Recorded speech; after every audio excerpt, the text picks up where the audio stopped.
بسم اللہ الرحمن الرحیم۔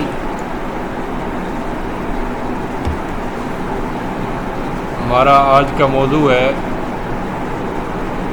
مطالعہ دینی تحریکیں۔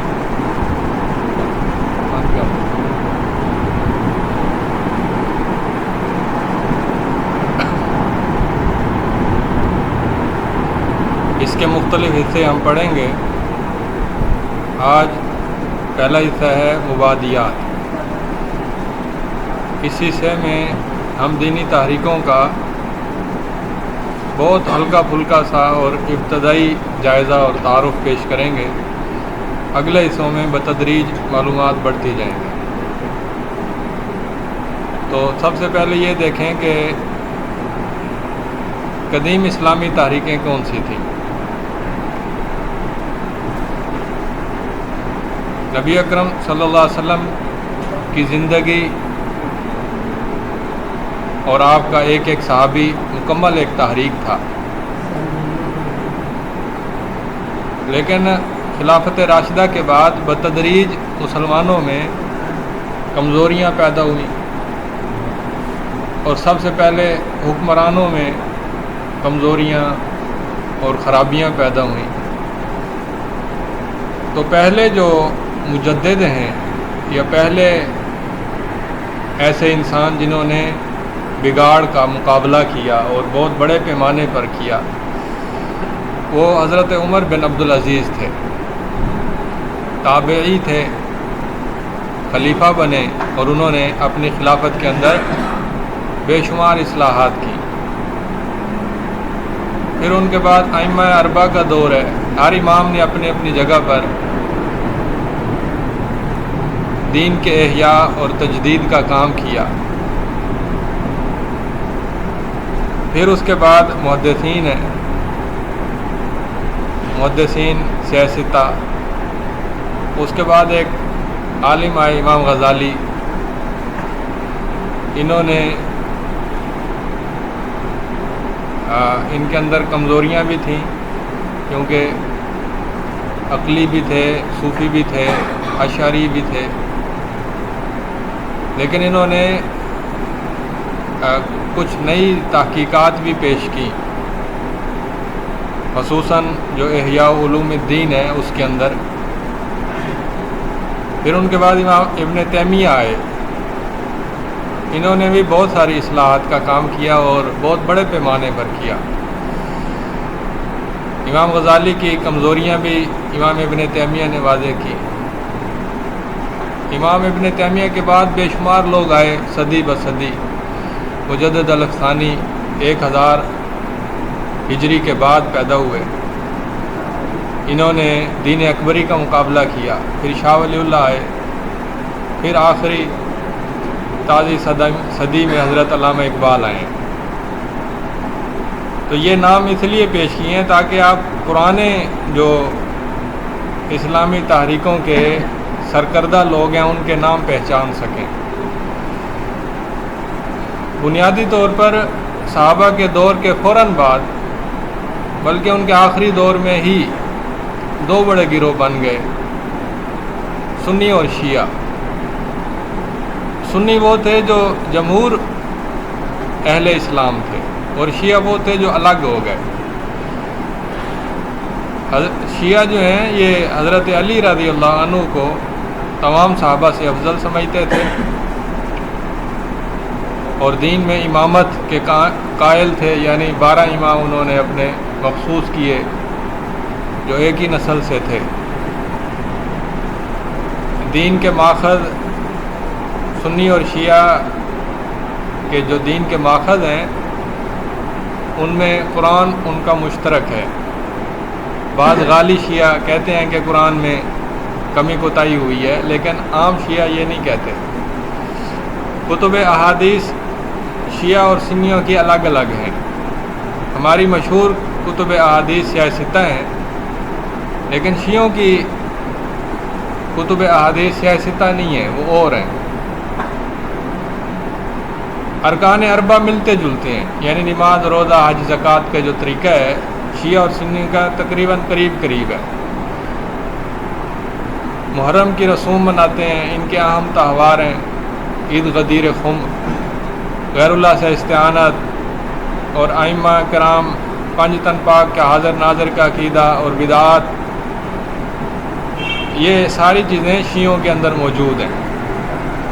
جیسا کہ ہمارے بریلوی طبقے میں موجود ہیں، ویسے ہی شیعوں میں بھی موجود ہیں۔ عید میلاد النبی ہے، ایصال ثواب ہے، نظر و نیاز ہے، میت کی رسوم ہے، یہ شیعوں میں بڑے پیمانے پر موجود ہیں۔ اگر عقیدے کے فرقے دیکھیں جو پرانے فرقے ہیں تو شیعہ امامیہ یعنی اثنا عشریہ، پھر اہل سنت والجماعت، پھر اباضیہ خوارج، پھر معتزلہ، پھر زیدیہ، یہ بھی شیعوں کا ایک گروہ ہے، پھر اشاعرہ، پھر ماتریدیہ، یہ عقائد کے بڑے بڑے فرقے ہیں۔ فقہی مذاہب میں حنفی، شافعی، مالکی، حنبلی، یہ اہل سنت کے چار بڑے گروہ ہیں جو ائمہ کرام کی طرف منسوب ہیں، اور کچھ وہ ہیں جو منسوب نہیں ہیں، جیسے ظاہری، یہ کسی ایک امام کی پیروی نہیں کرتے، محدثین وہ کسی ایک امام کی پیروی نہیں کرتے، لامذہبی، یہ بھی ایک نیا گروہ ہے کہ جو کسی ایک مذہب کی پیروی کا دعوے دار نہیں ہوتا، یا انہیں سلفی بھی کہتے ہیں۔ اباضی جو ہیں یہ خارجیوں کی فقہی تقسیم ہے، جعفری جو ہیں یہ شیعوں کا فقہی مذہب ہے۔ تو یہ فقہی مذاہب تھے، ان کے اندر کافی چیزیں مشترک ہیں، جیسے قرآن، احادیث سے استدلال، خبر واحد، اجماع صحابہ، اقوال ائمہ اہل بیت، قیاس اور فروعات میں اختلاف بھی ہے۔ یہ سارے فقہی مذاہب ان اصولوں کو مانتے ہیں جو بیان ہوئے، لیکن ان کے مقابلے میں ایک نیا فقہی مذہب پیدا ہوا ہے جو منکرین حدیث کا ہے۔ یہ پچھلی 12-13 صدیوں میں نہیں تھا، آخری صدی میں پیدا ہوا ہے۔ اس کے بعد دیکھیں جدید دینی تحریکیں۔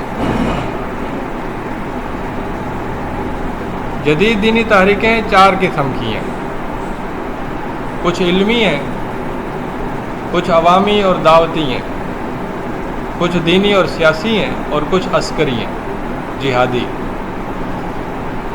علمی اور فکری میں پھر 3 گروہ ہیں، کچھ سلفی ہیں جیسے ناصر الدین البانی اور بن باز اور محمد بن صالح عثیمین، کچھ دیوبندی ہیں جیسے علماء دیوبند ہیں، کچھ جدیدیت پسند ہیں۔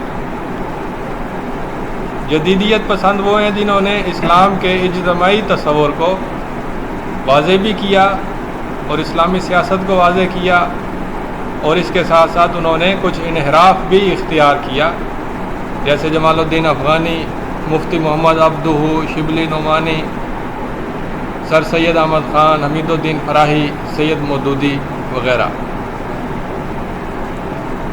ان میں کسی کے اندر جدیدیت زیادہ ہے، کسی میں کم ہے۔ اسی طرح سے عوامی دعوتی تحریکیں بھی 3 قسم کی ہیں، سلفی، دیوبندی اور بریلوی۔ سلفیوں میں جماعت الدعوہ، جو اس وقت تو ابھی واضح نہیں ہے، موجود نہیں ہے، لیکن اہل حدیثوں میں جو سب سے بڑے پیمانے پر دعوتی اور عوامی تحریک تھی وہ جماعت الدعوہ تھی۔ الہدیٰ انٹرنیشنل، تبلیغی جماعت، دعوت اسلامی یعنی سبز پگڑیوں والے، منہاج القرآن یعنی ڈاکٹر طاہر القادری کی تحریک ہے۔ دینی سیاسی تحریکیں دیکھیں تو وہ 2 قسم کی ہیں۔ دینی سیاسی تحریکیں 2 قسم کی ہیں، ایک وہ جو کسی خاص فقہی مذہب سے منسلک ہے، جیسے جمعیت علماء ہند، یہ دیوبندیوں کی ہے، جمعیت علماء اسلام یہ بریلویوں کی ہے، اور جو کسی خاص فقہی مذہب پر مشتمل نہیں ہیں، ان میں اخوان المسلمون ہیں، جماعت اسلامی ہے، تنظیم اسلامی ڈاکٹر اسرار احمد کی، حزب التحریر ہے، یہ بھی ایک عربوں کی یہ ایک جماعت ہے جو خلافت قائم کرنے کا دعویٰ کرتی ہے۔ عسکری تحریکوں میں بھی سلفی بھی ہیں، دیوبندی بھی ہیں، اخوانی بھی ہیں۔ طالبان دیوبندی ہیں، لشکر طیبہ سلفی ہیں، حماس جو ہیں وہ اخوانی ہیں اور ملے جلے ہیں۔ حماس فلسطین کے علاقے کی جہادی تنظیم ہے۔ اس کے بعد آتی ہیں جدید مغربی تحریکات۔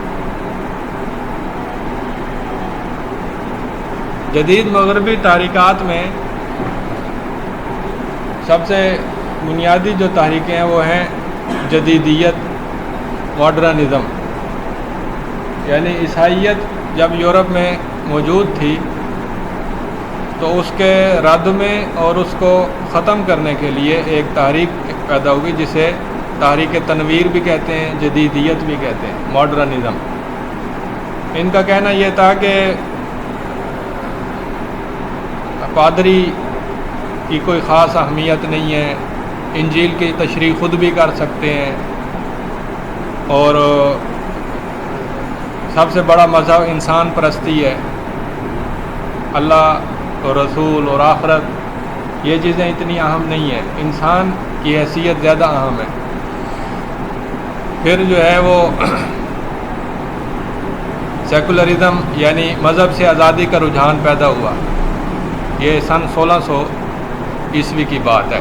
1600 عیسوی کے بعد بتدریج عیسائی اپنے عیسائیت سے الگ ہوتے گئے، حتیٰ کہ ان کے اندر بڑی بڑی تحریکیں پیدا ہوئیں، دہریت، ڈیزم، لادریت، تشکک پسندی۔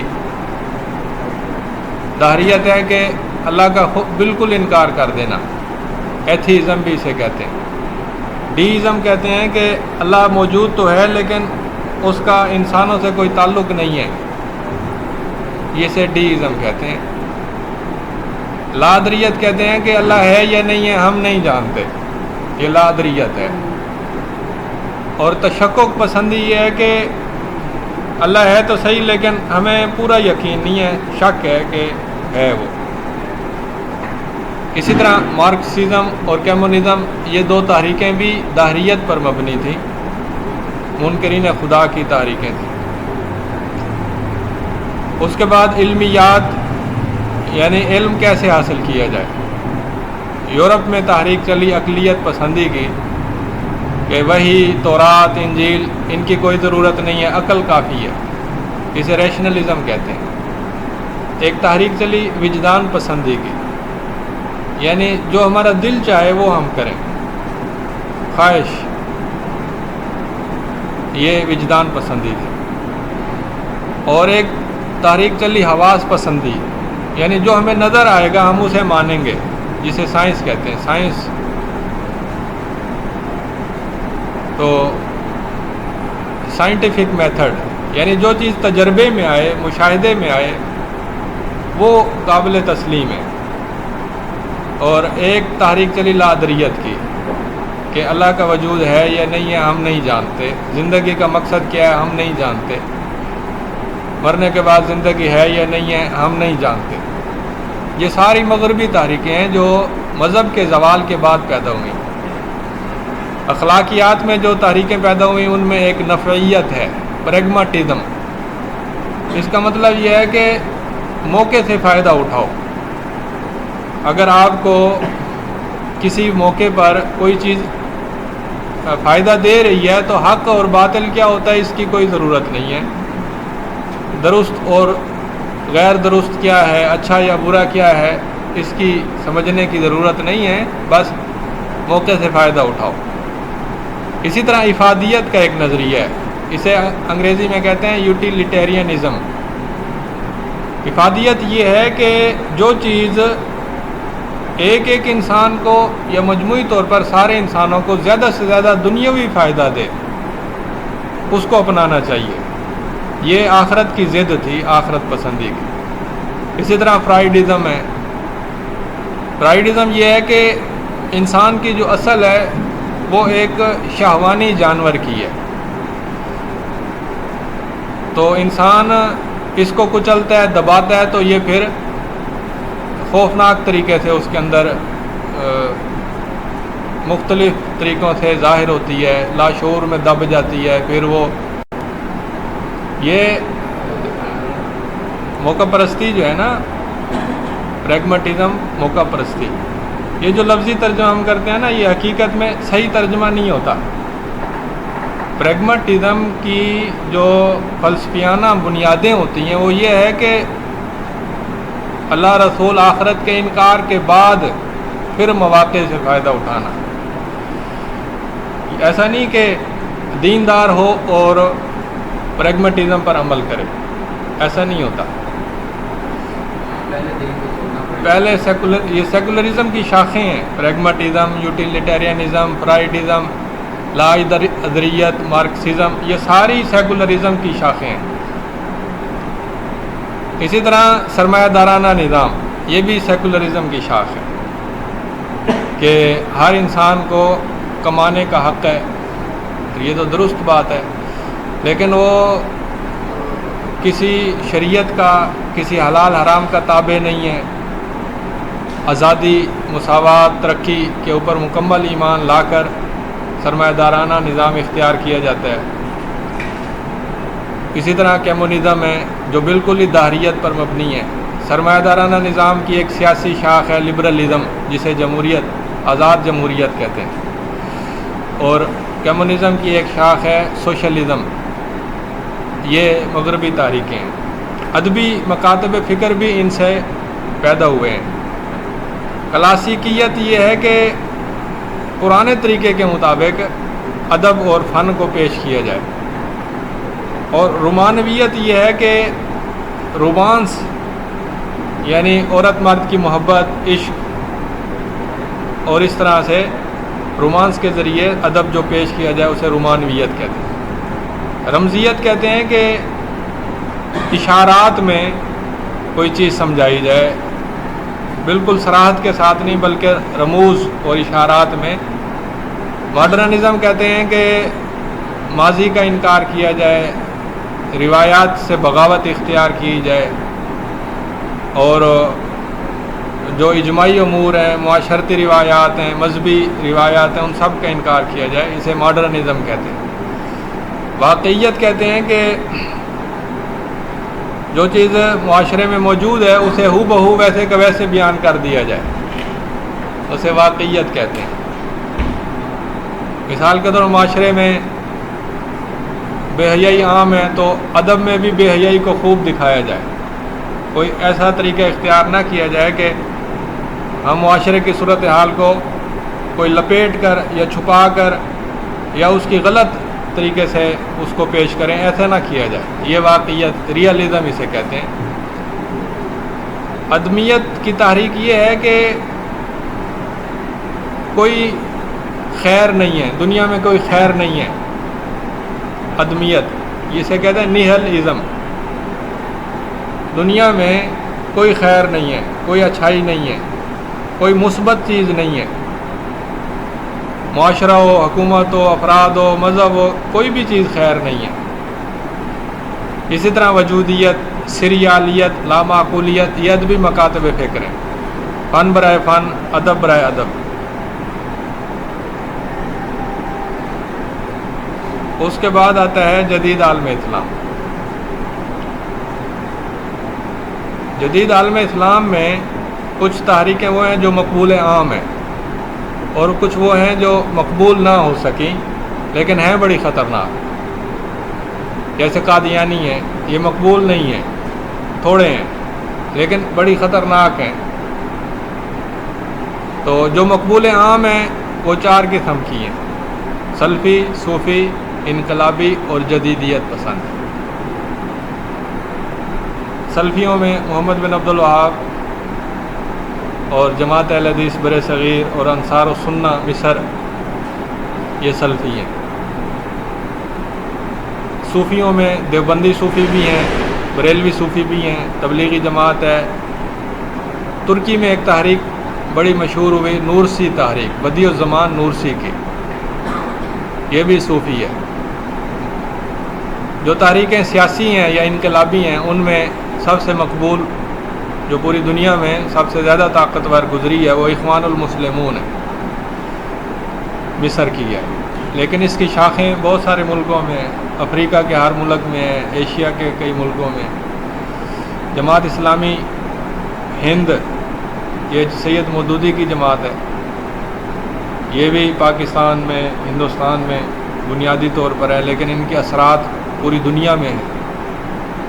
ایرانی انقلابی تحریک وہ ہے جو خمینی کے زیر سایہ پیدا ہوئی، پروان چڑھی اور ملک پر اس کا قبضہ بھی ہوا، تو یہ اسلامی ایرانی انقلاب ہے۔ ایک تحریک چلی سنوسی تحریک لیبیا کے اندر، یہ تحریک بھی اخوان تو اس وقت نہیں تھے، لیکن یہ اسلامی تحریک تھی اور یہ محمد بن عبد الوہاب سے متاثر تھی۔ ان میں تصوف کا شائبہ بھی موجود ہے، اور انہوں نے اپنے دور کے اندر اٹلی سے لڑائیاں کیں، فرانس سے لڑائیاں کیں، لیکن بتدریج ہارتے گئے، حتیٰ کہ ان کا جو آخری لیڈر تھا عمر مختار تھا سنوسی تحریک کا، وہ مکمل طور پر ہار گیا، تو پھر اٹلی والوں کا قبضہ ہو گیا وہاں پر۔ تو یہ ایک بہت بڑی تحریک تھی، جیسے شاہ اسماعیل شہید کی تحریک ہے نا، ویسے یہ سنوسی تحریک ہے۔ اسی طرح مہدی سوڈانی کی ایک تحریک چلی تھی، محمد احمد مہدی اس کا اصل نام تھا، بہت بڑا لیڈر تھا، اور اس نے پورے سوڈان کو متحد کر دیا، اور اپنے دور کے اندر اس نے جو غیر ملکی لوگ آئے ہوئے تھے برطانیہ وغیرہ کے، یا ان کو باہر نکالنے کی اس نے پوری کوشش کی، لیکن یہ تحریک بھی کامیاب نہ ہو سکی، اور آخرکار غیر ملکی قبضہ ہو گیا سوڈان کے اوپر۔ یہ مہدی سوڈانی کی تحریک۔ تو جدیدیت پسندوں میں، یعنی وہ لوگ جنہوں نے اسلام کے اندر نت نئے طریقے اختیار کیے، ان میں جمال الدین افغانی ہے، محمد عبدہو ہے، رشید رضا مصری ہے، یوسف قرضاوی ہے، اور بھی لوگ بے سارے ہیں۔ تو ان کا جو تھا نا، یعنی تجدد، وہ اجتماعی زندگی میں زیادہ تھا، انفرادی زندگی میں جو انحراف ہے وہ ان کا موضوع ہی نہیں تھا۔ جمال الدین افغانی یہ چاہتا تھا کہ عالم اسلام ترقی کرے، مسلمان ترقی کریں، تو محمد عبدو بھی چاہتا تھا کہ مسلمانوں کے مسائل حل ہوں، علمی سطح پر بھی، معاشرتی سطح پر بھی، سیاسی سطح پر بھی۔ رشید رضا مصری کافی حد تک معتدل تھے، بہت اچھے تھے۔ یوسف قرضاوی، انہوں نے بھی بڑی اچھی خدمات انجام دی، لیکن ان کے اندر انحرافات موجود ہیں۔ تو زیادہ بڑا انحراف جو تھا وہ حزب البعث العربی الاشتراکی کا تھا۔ یہ وہ تنظیم تھی، وہ جماعت تھی جو سوشلزم کی قائل تھی، یعنی عربی مسلمان ہونے کے باوجود یہ کہتے تھے کہ روسی نظام ہونا چاہیے یا چائنا کا نظام ہونا چاہیے، یعنی اشتراکی نظام ہونا چاہیے۔ اسی طرح عرب قومیت کی تحریک پیدا ہوئی۔ عرب نیشنلزم کا مطلب یہ ہے کہ ہم مسلمان ہونے سے پہلے ہم عربی ہیں، اور جو اسلام سے پہلے کا جو دور تھا وہ زیادہ اچھا تھا۔ یہ عرب تحریک، عرب قومیت کی تحریک پیدا ہوئی۔ جو دینی مذہبی لوگ تھے انہوں نے اس کی بڑی مخالفت کی، اس تحریک کی۔ اسی طرح جمہوری پارٹیاں پیدا ہوئیں جو چاہتی تھیں کہ ملک کو دین سے آزاد ہو کر چلایا جائے۔ یہ عرب کے ہر ملک میں جمہوری پارٹیاں پیدا ہوئیں، جیسے پاکستان کے اندر بھی ہیں۔ اسی طرح آزادی نسواں کی تحریکیں پیدا ہوئیں عرب کے اندر، کہ بہت ساری عورتوں نے برقعے کا انکار کیا اور برقعے کے خلاف مہم چلائی، بلکہ یہاں تک نوبت آئی کہ انہوں نے برقعے پہن کر ایک جلوس نکالا، جلوس نکال کر پھر ایک چوک پر پہنچی، پھر صاحب نے برقعے اتارے اور چوک میں برقعوں کو اکٹھا کر کے ان کو جلا دیا۔ یعنی اتنا خطرناک طریقہ ان کے ہاں، عرب لوگوں کے ہاں پیدا ہوا۔ برے صغیر میں یہاں تک نوبت نہیں آئی، برصغیر میں بھی عورتوں نے برقع اتارا ہے، لیکن وہ فطرتاً اچھی تھیں خواتین، اگرچہ دین میں تو خرابی آ گئی لیکن پھر بھی اچھی تھیں، جیسے محمد علی جوہر کی والدہ تھیں، فاطمہ جناح تھیں، اور بھی تھیں خواتین، ان میں ماڈرن بھی تھیں لیکن شریف النفس بھی تھیں، یعنی وہ خرابی نہیں ہے جو مصر کے اندر عورتوں نے برقعے جلا کر پیدا کی، وہ والا مسئلہ یہاں نہیں بنا، لیکن پھر بھی انحرافات پیدا ہوئے۔ طٰہٰ حسین اور توفیق الحکیم یہ ادیب ہیں عربوں کے، انہوں نے ادب کے اندر جدیدیت پسندی اختیار کی۔ ترکی میں ایک لیڈر آیا اتا ترک، جو جدید ترکی کا بانی ہے، جیسے محمد علی جناح پاکستان کے ہیں ویسے ترکی کا اتا ترک ہے۔ اور محمد علی جناح مذہبی رجحانات رکھتے تھے، مذہب کے بارے میں نرم تھے۔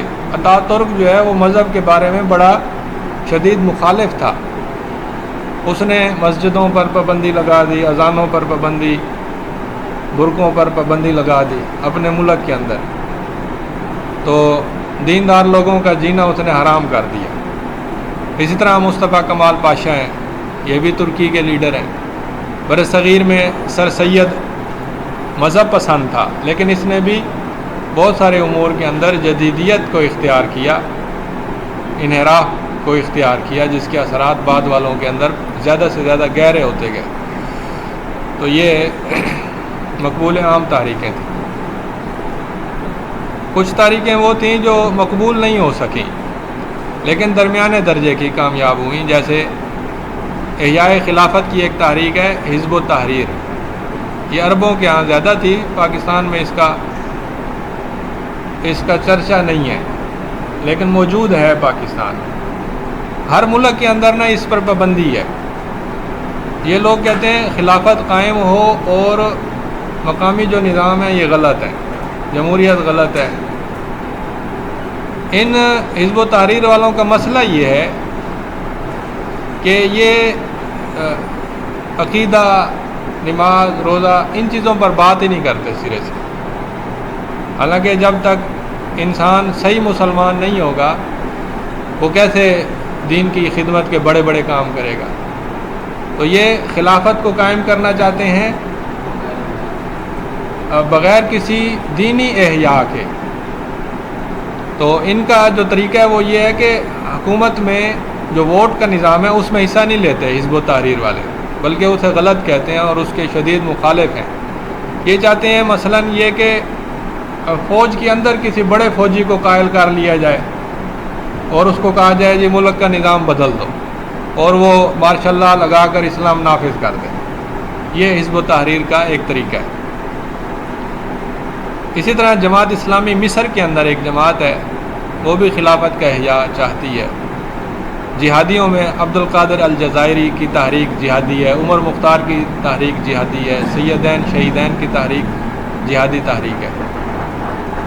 یہ متوسط درجے کی اس طرح سے ہیں کہ یہ عوام کے اندر بہت زیادہ گہری جڑیں نہیں پکڑ سکیں، اس لیے یہ متوسط درجے کی ہیں۔ اور جو غیر مقبول ہیں ان میں منکرین حدیث کی تحریکیں ہیں۔ عبداللہ چکڑالوی سب سے پہلا منکر حدیث ہے، تو تاریخ اسلام کے اندر یہ پہلا واحد شخص ہے جس نے کہا کہ پورے کا پورا ذخیرہ حدیث ہی غلط ہے اور صرف قرآن کافی ہے۔ تو پہلے بھی انکار حدیث ہوتا تھا لیکن وہ چھوٹے پیمانے پر کسی حدیث کا انکار یا چند خاص حدیثوں کا انکار یا کسی خاص موضوع کی حدیثوں کا انکار ہوتا تھا، لیکن عبداللہ چکڑالوی یہ پہلا منکر حدیث تھا جس نے پورا ذخیرہ حدیث کو رد کر دیا۔ اسی طرح اسلم جی راج پوری، احمد دین امر سری، غلام احمد پرویز، یہ وہ لوگ ہیں جو منکرین حدیث ہیں لیکن ان کی تحریکیں عوامی نہیں ہیں، خواصی ہیں، یعنی پڑھے لکھے لوگوں پر اثر انداز ہوئی ہیں۔ کچھ تحریکیں جو باطنی ہیں، باطنی تحریکیں وہ ہیں جو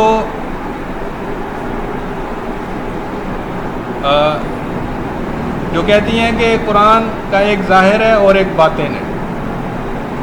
جو ظاہر ہے مثلا نماز ہے، نماز کا ظاہر یہ ہے نماز جیسے، تو آگے ہے علاقائی تحریکیں۔ علاقائی تحریکوں کا مطلب یہ ہے کہ ہر مسلم ملک کے اندر تحریکیں پیدا ہوگی، ہر مسلم ملک، انڈونیشیا، ملائیشیا، مصر، الجزائر، سوڈان، ہند، مراکش، سینیگال، نائجیریا، بوسنیا اور سعودی عرب اور ایران اور عراق اور شام اور فلسطین اور یمن اور کویت اور متحدہ عرب امارات، ہر ملک میں آخری 1-2 صدیوں میں تحریکیں پیدا ہوئی ہیں، اور وہ تحریکیں 2-3 قسم کی ہیں، یا تو سلفی ہیں یا صوفی ہیں، یا پھر وہ سیاسی انقلابی ہیں یعنی اخوان سے متاثر، اور یا پھر جہادی عسکری ہیں۔ یہ تحریکیں پیدا ہوئی ہیں ہر ملک کے اندر۔ تو جو سلفی ہیں وہ کہتے ہیں کہ پرانا اسلام جو صحابہ کے دور کا ہے وہ زندہ ہونا چاہیے۔ جو صوفی ہیں وہ کہتے ہیں کہ اولیاء کی محبت یہ دین میں اصل ہے، اور ان کے اندر بدعات اور خرافات موجود ہیں۔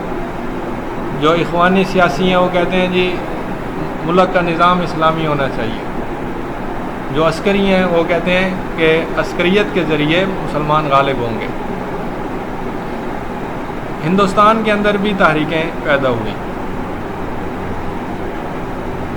اکبر بادشاہ کے دور میں مجدد الافسانی نے دین کا احیاء کا کام کیا، پھر شاہ ولی اللہ، پھر سید احمد شہید کی تحریک جہاد ہوئی، بنگال میں فرائضی تحریک پیدا ہوئی، یہ اصلاحی تحریک تھی، یہ لوگوں کو کہتی تھی نماز پڑھو، روزہ رکھو۔ تیتو میر کی تحریک، یہ تحریک وہ تھی جو انگریزوں کے خلاف لڑائی جہاد والی تحریک تھی۔ پھر 1857 کی جنگ آزادی ہوئی، محمد جعفر تھانیسری ایک بہت بڑے لیڈر تھے آزادی کے، اور ان کو پکڑ کر کالا پانی ہے وہاں بھیجا گیا۔ اسی طرح فضلیہ خیر آبادی، یہ بہت بڑے تحریک جہاد کے 1857 کی جنگ آزادی کے لیڈر تھے، ان کو پھانسی پر چڑھایا گیا۔ حاجی امداد اللہ مہاجر مکی، یہ دیوبندیوں کے بہت بڑے صوفی تھے۔ رحمت اللہ کیرانوی، انہوں نے عیسائیوں کے ساتھ بہت بڑے بڑے مناظرے کیے۔ محمد قاسم نانوتوی، انہوں نے مدرسہ دیوبند قائم کیا۔ تحریک ریشمی رومال، یہ بھی دیوبندیوں کی ایک تحریک ہے، انگریزوں کے خلاف ریشمی رومالوں پر کچھ پیغام لکھ کر وہ بھیجتے تھے ایک دوسری جگہ پر۔ یہ تحریک بھی پکڑی گئی اور ناکام ہوئی۔ تحریک خلافت چلی کہ مسلمانوں کے بر صغیر کے مسلمانوں نے کہا جی برطانیہ کی جو حکومت ہے یہ ترکی کی جو خلافت ہے نا اس کو قائم رکھے، اس کو ختم نہ کرے۔ انہوں نے اتنی بڑی تحریک چلائی لیکن ترکی والوں نے خود ہی اپنی خلافت ختم کر دی۔ جمال الدین افغانی، یہ بھی ایک بہت بڑے لیڈر تھے، انہوں نے کئی ملکوں میں جا کر وہاں کے لوگوں کو آزادی پر یا بادشاہت کے خلاف ابھارا۔ مجاہدین کی تحریک یعنی سید احمد شہید اور شاہ اسماعیل شہید کی تحریک، جماعت اہل حدیث کی تحریک، اسلام سے پہلے مسلم لیگ کی ایک تحریک تھی جو قائد اعظم محمد علی جناح کی تھی۔ اس سے پہلے بھی مختلف لیڈر تھے ان کے، لیکن یہ مسلم لیگ جو تھی یہ ایک سوئی ہوئی جماعت تھی۔ محمد علی جناح نے اس کو طاقتور جماعت بنایا۔ جمعیت علماء ہند دیوبندیوں کی تھی، قیام پاکستان سے پہلے یہ بن گئی تھی۔ مجلس احرار، یہ عطا اللہ شاہ بخاری کی مجلس، یہ انگریزوں کے سخت خلاف تھی، لیکن یہ کوئی باقاعدہ منظم جماعت نہیں تھی، اس لیے یہ ٹوٹ پھوٹ کا شکار ہو گئے۔ جماعت اسلامی، یہ سید مودودی کی جماعت تھی۔ خاکسار جو ہے یہ عنایت اللہ مشرقی کی جماعت تھی۔ خاکسار کا جو لیڈر تھا عنایت اللہ مشرقی کوئی باقاعدہ عالم نہیں تھا، لیکن جدید پڑھا لکھا انسان تھا، تو اس نے مسلمانوں کے اندر ایک جوش جذبہ پیدا کیا۔ یونینسٹ تحریک، یہ مسلمانوں کی جماعت تھی جو کہتی تھی ہندو اور مسلمان مل کر انگریزوں سے لڑیں۔ یہ تحریک بھی شروع میں بڑی طاقتور تھی، لیکن مسلم لیگ نے اس کو کمزور کیا۔ کمیونسٹ تحریک یہ بھی مسلمانوں کے اندر پیدا ہوئی کہ مسلمانوں میں ایسے لوگ پیدا ہو گئے جو کہتے تھے کہ ہمیں کمیونسٹ کا نظام، کمیونزم اپنانا چاہیے، اشتراکیت اپنانی چاہیے، اور اس کے بھی بڑے اثرات تھے اور ابھی تک موجود ہیں۔ نیشنل عوامی پارٹی یہ مزدوروں اور کسانوں کی منظم جماعت تھی جو کہ سوشلزم سے متاثر تھی، کمیونزم سے۔ جمعیت علماء اسلام بریلویوں کی تھی۔ دینی تحریکوں کے فائدے ہوئے، معاشرتی اور سیاسی اثرات پیدا ہوئے۔ سب سے پہلا اثر تو یہ ہوا کہ جو مغرب کا سیکولرزم تھا، عالمی استعمار تھا، اس کے خلاف مزاحمت پیدا ہوئی۔ جتنی دینی تحریکیں ہیں، چاہے وہ بریلویوں کی ہوں، چاہے وہ شیعوں کی ہوں، چاہے دیوبندیوں کی ہوں، چاہے سلفیوں کی ہوں، سب کے سب دینی تحریکوں نے اغیار اور بیرونی طاقتوں کا مقابلہ کیا اور ان کو ملک سے نکالنے پر اور دین کی طرف لوٹنے پر سب کے سب تحریکوں نے محنت کی، کوشش کی۔ حتیٰ کہ جو جدیدیت پسند ہیں جیسے سر سید ہیں، شبلی نعمانی ہیں، حمید الدین فرائی ہیں، یہ بھی دین پسند لوگ تھے۔ ان میں سے بعض کا انحراف بہت زیادہ ہے، بعض کا انحراف کم ہے۔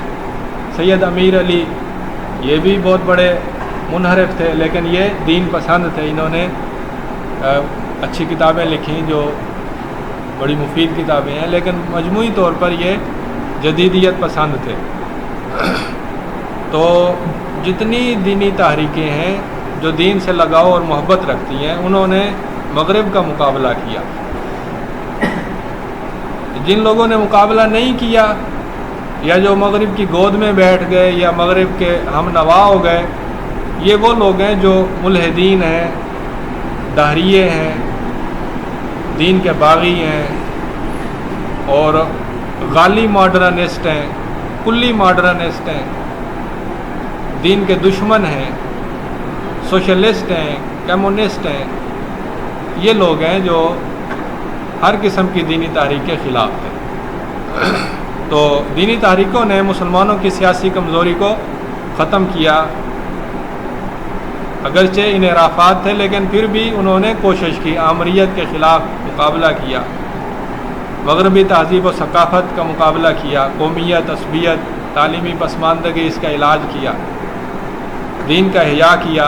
اگرچہ صحیح اسلامی شکل جو سلفی شکل تھی وہ نہیں تھی، لیکن پھر بھی انہوں نے دین کا احیاء کیا، جاہلیت کا خاتمہ کیا، ذہنی غلامی کا علاج کیا، اسلامی تہذیب کا علاج کیا، احیاء کیا۔